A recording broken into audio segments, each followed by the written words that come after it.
अनजाने में किए गए पाप का प्रायश्चित कैसे होता है? बहुत सुंदर प्रश्न है। यदि हमसे अनजाने में कोई पाप हो जाए तो क्या उस पाप से मुक्ति का कोई उपाय है? श्रीमद् भागवत जी के 6वें स्कंद में महाराज परीक्षित जी श्री सुखदेव जी से ऐसा प्रश्न कर लिए। उन्होंने ऐसा प्रश्न किया, बोले भगवान, आपने 5वें स्कंद में जो नरकों का वर्णन किया है उसको सुनकर तो गुरुवर रेंगटे खड़े हो जाते हैं। प्रभु, मैं आपसे ये पूछ रहा हूँ कि यदि कुछ पाप हमसे अनजाने में हो जाते हैं, जैसे चींटी मर गई, हम लोग श्वास लेते हैं तो कितने जीव श्वासों के माध्यम से मर जाते हैं। भोजन बनाते समय लकड़ी जलाते हैं, उस लकड़ी में भी कितने जीव मर जाते हैं। और ऐसे कई पाप हैं जो अनजाने में हो जाते हैं। तो उस पाप से मुक्ति का क्या उपाय है भगवान? आचार्य सुखदेव जी ने कहा, राजन, ऐसे पाप से मुक्ति के लिए रोज प्रतिदिन 5 प्रकार के यज्ञ करने चाहिए।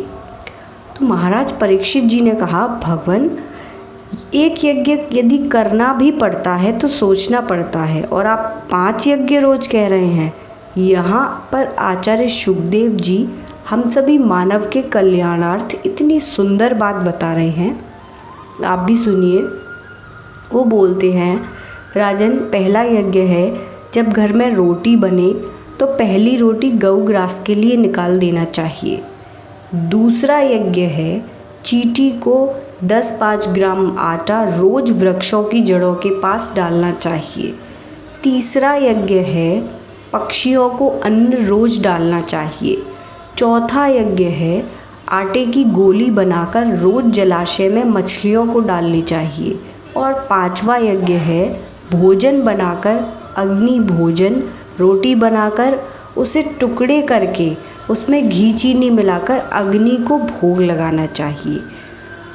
फिर उन्होंने कहा, राजन, अतिथि सत्कार खूब करें। कोई भिखारी आवे तो उसे झूठा अन्न कभी भी भिक्षा में ना दें। ऐसा करने से अनजाने में किए हुए पाप से भी मुक्ति मिल जाती है।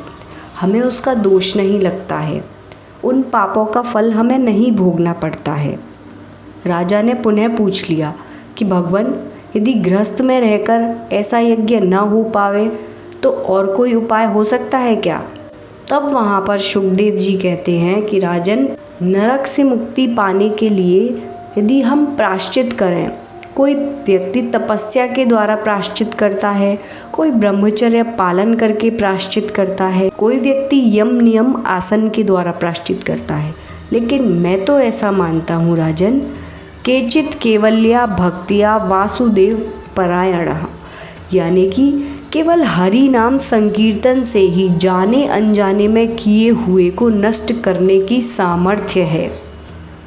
इसीलिए सदैव, कभी भी, कहीं भी, किसी भी समय, सोते जागते, उठते बैठते राम का नाम, हरि का नाम रटते रहो। हरे कृष्ण।